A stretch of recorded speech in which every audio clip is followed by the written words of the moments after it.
Kamusta? Teka. Dito muna, nandito si Luz. Ating mga, ito anak ko, inaanak mo. Ito ba? Yan ang inaanak mo. Alam mo sasabi mo? Malaki na. Malaki na utang mo. Show you this book because this book will become a winner. And to our Fantasy Bee member all over the world, I want you to read this from our former Secretary of the Philippines under the government of Gloria Macapagal-Arroyo, and of course to our dear President Duterte in honor. Of course, this one is a beautiful book, and we will make sure this is exhibited in the National Library of Beijing, China, Soviet. I want this book to be displayed in China, Soviet, please. This is the book. And of course, all of our fellow poets will surely be displayed, not only in the National Library of Beijing or in the University of Ghana, Wahid and Rashid, but also to the National Library of the Philippines. The book in India I want to present. This one, the one that you are asking, is actually the book in India, which we have, soon we will also exhibit your book in the National Library of India. You will notice, this is when we display in the National Library of the Philippines. Yes, the logo of Fantasy Bee and our Honorable Narendra Modi.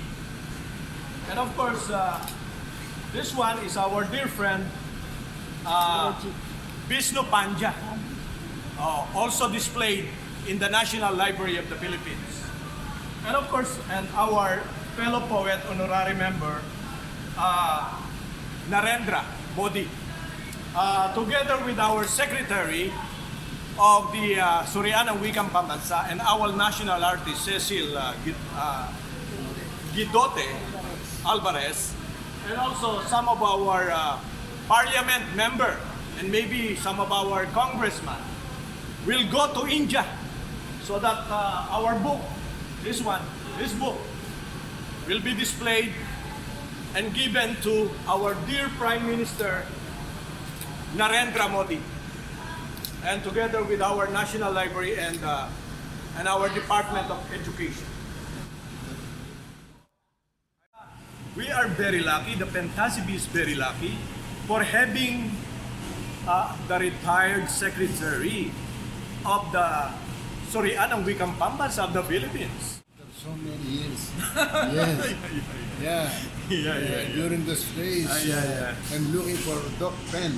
And then suddenly, father of global visual arts, visual poetry. And it's an honor for the Philippines that the founder and creator of Fantasy Bee visual poetry is a Filipino.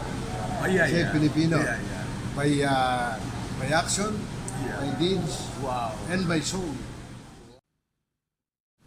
I want to give thanks to our famous fellow poet, Narendra Modi, and I want to say to Narendra that our former Secretary of the Philippines, Government, Republic of the Philippines, former Secretary, will give you this, sir.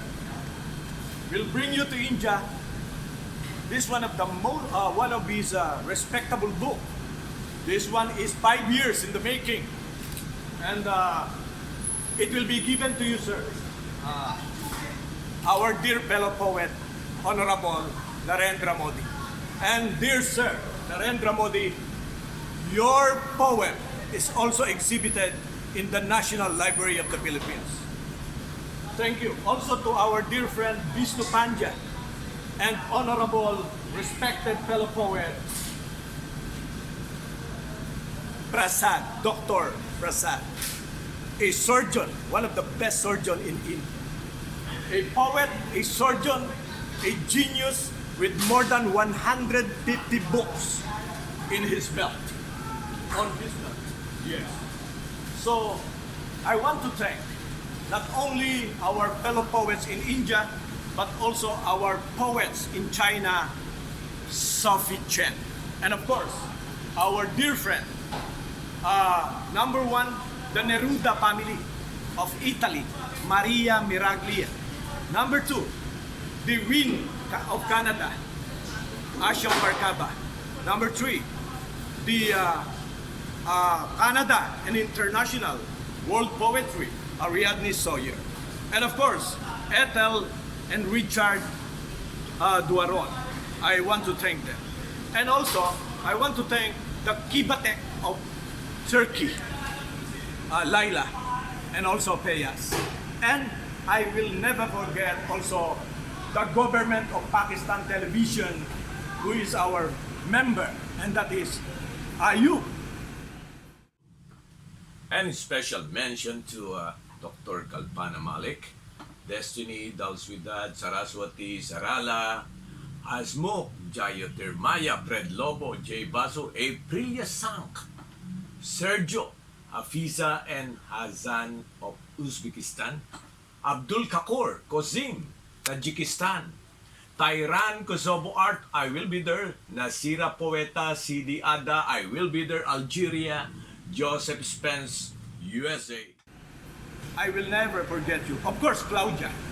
And of course, Eden and Ed Cordovilla, Nenet, Joe Gusamo, who had made beautiful articles about the accomplishment of Pentasibi for inspiring poets all around the world. I want to say I'm very touched for having our secretary supporting us in our peace and inspiring effort of uniting all the poets all around the world. Thank you very much.